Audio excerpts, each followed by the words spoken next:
Good morning Indonesia. Jumpa lagi dengan saya Ahmad Kusaini. Dalam mata kuliah terakhir semester ini, saya tidak akan mengajarkan textbook teori lagi, tetapi saya akan mengajarkan pelajaran tentang kehidupan. Pelajaran di bangku kuliah satu semester ini mungkin akan segera kalian lupakan.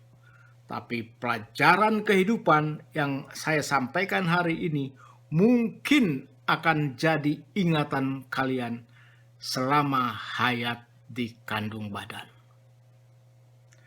Dalam kisah inspiratif pelajaran kehidupan kali ini, saya akan mengambil tema yang sangat-sangat menarik untuk Anda ikuti, yaitu The Eagle's Mentality.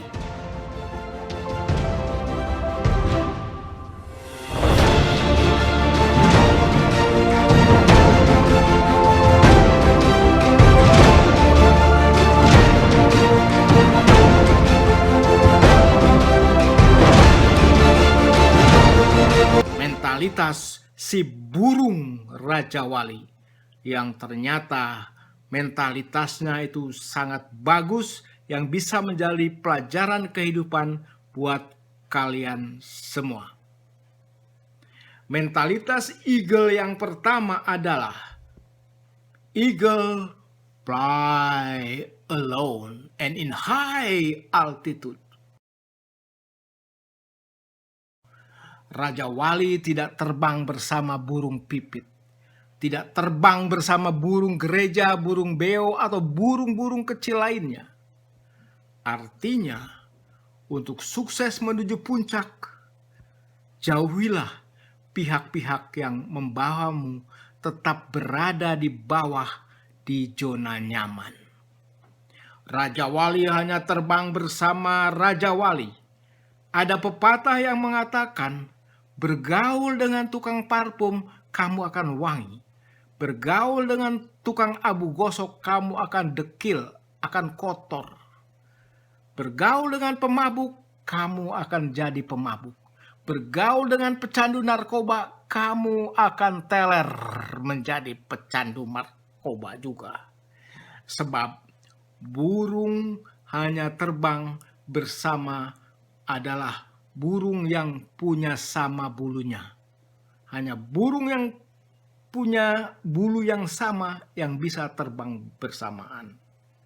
Raja Wali tidak bergaul dengan burung beo yang banyak cakap, banyak omong. Atau bergaul dengan burung pungguk yang dia merindukan bulan. Pesan moralnya adalah, kamu harus bergaul dengan orang baik, maka kamu akan menjadi orang baik.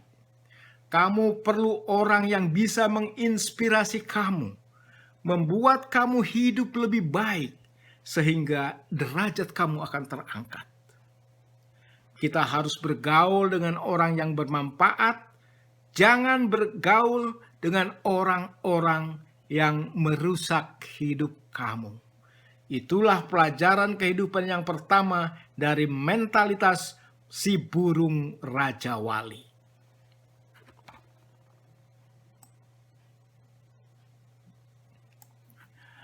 Mentalitas burung Raja Wali yang kedua adalah eagle have a vision. Raja Wali punya visi. Dia bisa melihat sejauh 5 kilometer ke depan. Apapun halangannya, apapun rintangannya, Raja Wali tidak akan kendor untuk terus menangkap mangsanya sampai mangsa itu berhasil dibunuh dengan patuknya sendiri. Untuk mencapai yang kamu impikan, untuk mendapat apa yang kamu targetkan, fokuslah pada usaha untuk mendapatkannya. Seberapa berat rintangannya, seberapa berat tantangannya, jangan putus asa. Teruslah berusaha mengejar impianmu. Tuhan sendiri sudah berjanji mengatakan, man zada wa zada. Siapa yang giat, pasti dia dapat. Siapa yang berjalan, pasti dia akan sampai. Saksikan video ini.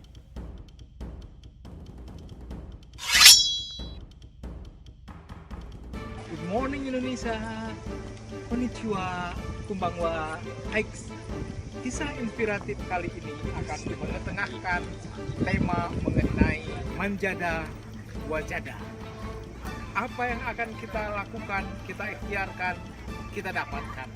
Siapa giat, dia dapat. Sebagai contoh, jika Anda menginginkan untuk pergi keliling dunia, Anda harus mencari pekerjaan-pekerjaan yang bisa membawa Anda keliling dunia. Anda bisa menjadi diplomat, Anda bisa menjadi tour guide, atau wartawan seperti saya. Intinya adalah ketika kita mendatangi suatu tempat, saya akan bersujud syukur, ya Allah ya Tuhan, aku telah bersyukur bisa menginjakan kaki di tempat-Mu yang indah. Kemudian kita berdoa, ya Allah ya Tuhanku, semoga anak istri cucuku di kemudian hari bisa melihat juga ciptaan-Mu yang indah ini. Jadi, manjada wajada. Anda giat, Anda dapat. Konnichiwa, kumbangwa.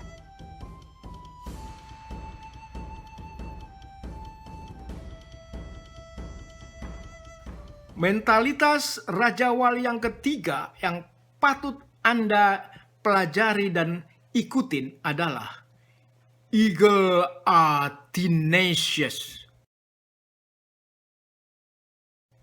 Raja Wali adalah burung yang gigih. Dia tidak takut kepada badai. Ketika awan bergumpal-gumpal membentuk badai, Raja Wali malah senang. Ketika burung-burung lain berlindung menyelamatkan diri di sarangnya dan di ranting pohon, Raja Wali justru menerobos menyongsong badai. Raja Wali menggunakan badai untuk mendorongnya terbang tinggi, terus meninggi sampai ia berada di atas awan badai itu. Di sanalah dia bisa terbang solo. Tidak perlu lagi dia mengepakkan sayapnya, tapi ia terbang bersama dorongan angin. Pesan moralnya adalah, orang yang bergairah mencapai sukses, dia tidak takut tantangan, dia tidak takut halangan. Justru dia akan menerobos tantangan dan rintangan itu untuk mengejar impiannya. Mungkin 1-2 kali dia gagal, tapi dia gigih, bangun lagi, bangun lagi, bangun lagi, sampai dia menang mencapai target yang diimpikannya. Check out this video.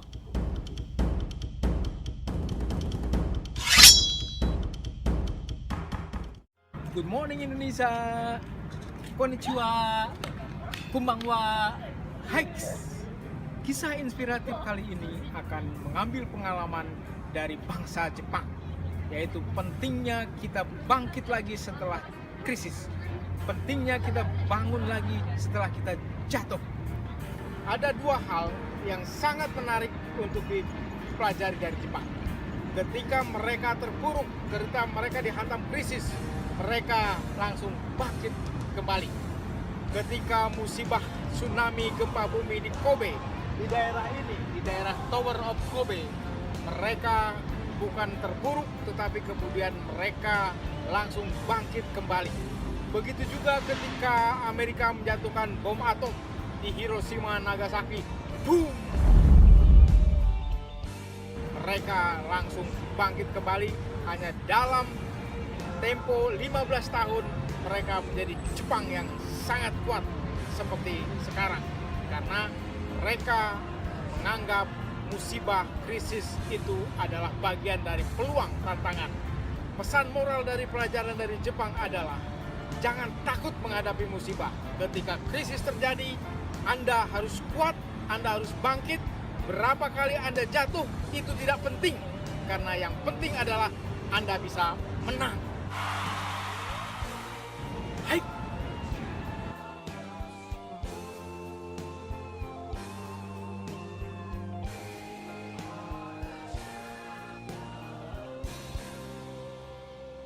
Mentalitas eagle yang keempat adalah eagles never eat the dead thing.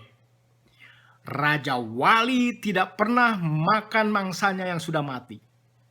Ia memakan mangsa hidup yang dia bunuh dengan patuknya sendiri. Ia tidak seperti burung gagak yang mengais-ngais makanan di tempat sampah. Intinya, untuk menjadi sukses, kamu jangan dibebani masa lalu. Masa lalu itu sudah mati. Masa lalu itu sudah menjadi histori. Selalulah mencari jalan baru untuk dijalani. Selalulah melewati batas-batas baru yang Anda hadapi. Hidup adalah berlari ke depan, bukan lintang-pukang ke belakang. Karena hidup ada di masa depan. Fokuslah ke depan. Songsonglah fajar menyingsing. Jangan ikut tenggelam bersama matahari yang terbenam. Mentalitas Raja Wali yang kelima adalah eagle possess vitality. Raja Wali itu punya vitalitas yang tinggi. Ketika Raja Wali bertambah tua, sayap-sayapnya makin tebal sehingga dia mengganggu untuk terbang dengan bebas. Bulu-bulunya yang tebal membelenggu kemampuan bergeraknya dan bahkan mengancam dia mati. Saat Raja Wali berumur 40 tahun, dia akan beristirahat di puncak gunung yang jauh. Di sanalah dia mencabuti bulu-bulunya. Dipatukinya bulunya satu persatu sampai habis dan botak. Itu proses yang sangat-sangat berdarah yang menyakitkan. Tapi dia tetap mematuk, mencabuti bulu-bulunya. Dan dia tetap berada di sana selama kurang lebih 5 bulan sampai bulu-bulu barunya tumbuh kembali. Pada saatnya si Raja Wali bisa terbang kembali dengan sayap-sayap barunya. Ia bisa terbang lebih tinggi dari sebelum dan dia bisa hidup selama 30 tahun lagi. Pesan moralnya adalah no pain no gain. Jer Basuki Mowobeo. Tak ada kemenangan yang diperoleh tanpa pengorbanan. Untuk menjadi sukses, kita harus membuang semua yang tidak berguna. Kita harus meninggalkan kebiasaan lama, sesuatu yang membawani kita dan tidak membawa manfaat bagi kita, harus kita buang dan lepaskan. Hanya dengan membuang semua beban itu, kita bisa melaju menuju masa depan. Itulah 5 mentality dari Eagles yang berguna buat Anda untuk mengikutinya. Tugas Anda 1 jam mendatang adalah pilihlah salah satu mentalitas dari burung Raja Wali itu yang paling Anda sukai, yang paling sesuai dengan pengalaman hidup Anda sendiri. Ceritakanlah kenapa Anda menyukai mentalitas itu dan pengalaman apa yang Anda alami terkait dengan mentalitas itu. Oke, tulis jawaban dalam format PDF 1 halaman saja dan kirim ke email saya akusaini@yahoo.com.